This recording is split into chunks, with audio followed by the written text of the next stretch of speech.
Hello everyone, welcome to Sai Bhaskar's kitchen. ఈరోజు video వచ్చేసి ఒక మంచి రెసిపీతో మీ ముందుకు వచ్చానండి. చాలా అంటే చాలా బాగుంటుంది. ఫంక్షన్స్లో చేస్తారు కదా carrot fry, same as it is చూపించబోతున్నాను. ఒకసారి వీడియో చూసిన వాళ్ళైతే ట్రై చేయండి. చాలా అంటే చాలా బాగుందని మీరే అంటారు.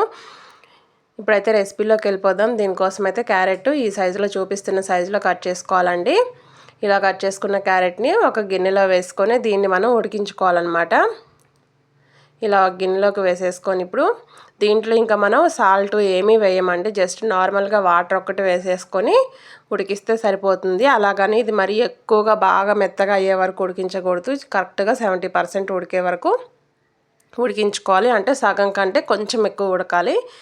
నీళ్ళు వచ్చేసి ఈ క్యారెట్ ముక్కలు మనకి జస్ట్ మునిగితే చాలండి. ఇలా లైట్గా ఈ వాటర్ సరిపోతుంది కరెక్ట్గా. ఇప్పుడు వాటిని అయితే ఉడికించుకుందాం ఒక 70%. అవి ఉడికేలోపు మనం ఎండు కొబ్బరి పొడి అనేది ప్రిపేర్ చేసుకుందాం. దీనికోసం ఒక హాఫ్ అండి, కంప్లీట్ చిప్పలో హాఫ్ అనమాట ఎండు కొబ్బరి వేసుకున్నాను. అలాగే ఒక 7-8 వెల్లుల్లి రెబ్బలు వేయటం వల్ల మనకి ఎండు కొబ్బరి మొత్తానికి పడుతుంది కదా, ఆ వెల్లుల్లి ఫ్లేవరు చాలా అంటే చాలా బాగుంటుంది. ఫ్రై కూడా తప్పకుండా వెల్లుల్లి వేసే ఎండు కొబ్బరిని ఇలా మిక్సీ వేసుకోండి. నెక్స్ట్ మనకి ఇవి క్యారెట్ అయితే ఉడికిపోయాయండి. చూస్తున్నారు కదా, మరీ మెత్తగా అవ్వకూడదు. ఇలా మనం గట్టిగా ప్రెస్ చేస్తేనే అది మనకి ఉడికినట్లుగా మెత్తగా అవ్వాలి. అంతేకాని జస్ట్ పట్టుకోగానే అలా స్మూత్గా అయిపోతే మనకు అది బాగా ఓవర్గా ఉడికినట్టు చూసుకొని ఉడికించుకోండి. మనకి జస్ట్ 5 మినిట్స్లో ఉడికిపోతుంది. ఎక్కువ టైం కూడా పట్టదు. అవి ఉడికాక దాంట్లో ఇంకేమైనా వాటర్ ఉంటే తీసేసుకొని నెక్స్ట్ కర్రీ అనేది ఫ్రై అనేది రెసిపీ చేసేసుకోవచ్చు. ఇప్పుడు ఒక గుంట గరిటెతోటి ఒక గరిటె వరకు ఆయిల్ వేసుకున్నానండి. ఫ్రై కదా, కొంచెం రెగ్యులర్గా వాడేదానికన్నా ఒక 1 స్పూన్ మంది ఎక్కువగానే పడుతుంది ఆయిల్. ఒక గుప్పెడు శనగపప్పు వేసుకున్నాను. అలాగే కొంచెం కరివేపాకు అండి. ఇవి రెండు మనకి లైట్గా వేగిపోయినాక పుదీనా కూడా వేసుకోవాలి. కొంచెం ఒక 7-8 రెమ్మల పాటు పుదీనా కూడా వేసుకొని వేగనివ్వాలి. ఆ తర్వాత పోపు దినుసులండి. ఒక 1 స్పూన్ వరకు ఆవాలు, కొంచెం శనగపప్పు, నెక్స్ట్ ఒక 1/2 స్పూన్ వరకు జీలకర్ర,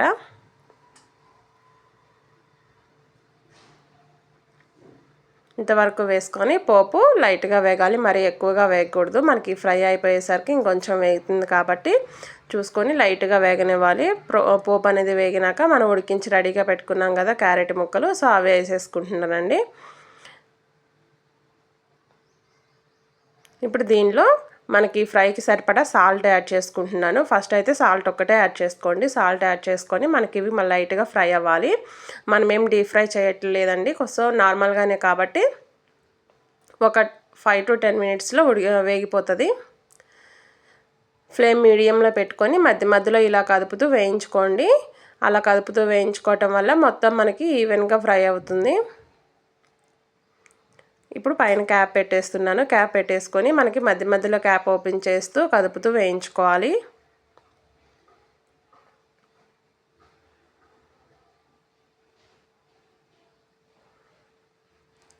జస్ట్ నాకైతే 7 మినిట్స్ పట్టిందండి వేగడానికి. ఇవి వేగిపోయాయి. ఇప్పుడు ఒకసారి కదుపుతున్నాను చూడండి, మంచిగా వేగిపోయాయి అన్నమాట. అలా అని మాడనివ్వకూడదు. చూస్తున్నారా, ఎక్కడ కూడా ఒక్క క్యారెట్ ముక్క కూడా మాడలేదు. సో అలా మాడకుండా వేయించుకోండి. అందుకని ముందే అడుగు మందంగా ఉన్న కళాయి అనేది పెట్టేసుకోండి. ఇప్పుడు దీనిలో మనం సాల్ట్ ఒక్కటే యాడ్ చేసాము ఇందాక. సో ఇప్పుడు పసుపు, కారం కూడా యాడ్ చేసుకుందాం. పసుపు అయితే ఒక 1/2 స్పూన్ మందం వేసుకున్నాను. అలాగే కారం అండి. కారం రెగ్యులర్గా తినేదానికన్నా 1/2 స్పూను ఎక్కువ వేసుకోవాలి. ఎందుకంటే మనకి క్యారెట్ అనేది లైట్గా స్వీట్నెస్ ఉంటుంది కదా, సో ఆ స్వీట్కి కారానికి కరెక్ట్గా బ్యాలెన్స్ అవ్వాలంటే కారం అనేది రెగ్యులర్గా తినేదానికన్నా 1/2 స్పూన్ ఎక్కువ వేసుకోండి. నెక్స్ట్ వచ్చేసి ఒక 1/2 స్పూను ధనియాల పౌడర్ అండి. ధనియాల పౌడర్ అనేది ఆప్షనల్ మాత్రమే, అది వేసుకున్నా వేసుకోకపోయినా బాగుంటుంది. కాకపోతే నేను కొంచెం ఫ్లేవర్ కోసం వేసాను.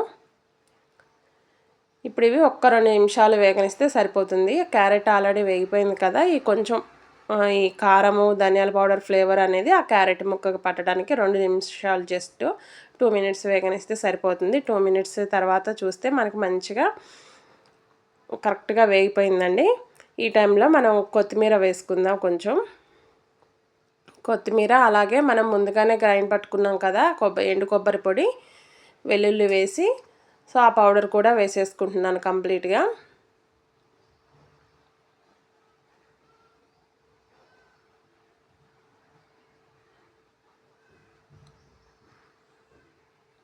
ఒక్కసారి మొత్తం కలిసే విధంగా 1 మినిట్ పాటు కలిపేసుకోవటమేనండి.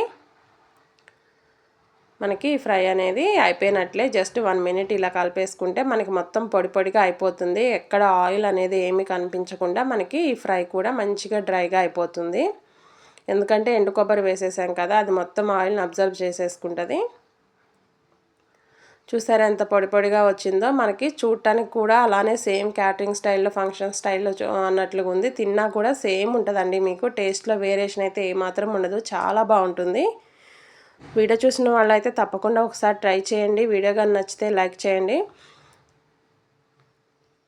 ఇలాంటి వీడియోస్ డైలీ పోస్ట్ చేస్తుంటాను. మిస్ అవ్వకుండా చూడాలంటే ఛానల్ని అయితే సబ్స్క్రైబ్ చేసేసుకోండి. అలాగే వీడియో ఎవరికైనా యూజ్ అవుతుంది అనుకుంటే షేర్ చేయండి. చూసారా, స్టవ్ అయితే బంద్ చేసుకున్నాను. జస్ట్ 1 మినిట్ అలా కలుపుకొని సర్వింగ్ బౌల్లోకి తీసేసుకుంటున్నానండి. చాలా అంటే చాలా బాగుంటుంది కర్రీ ఫ్రై.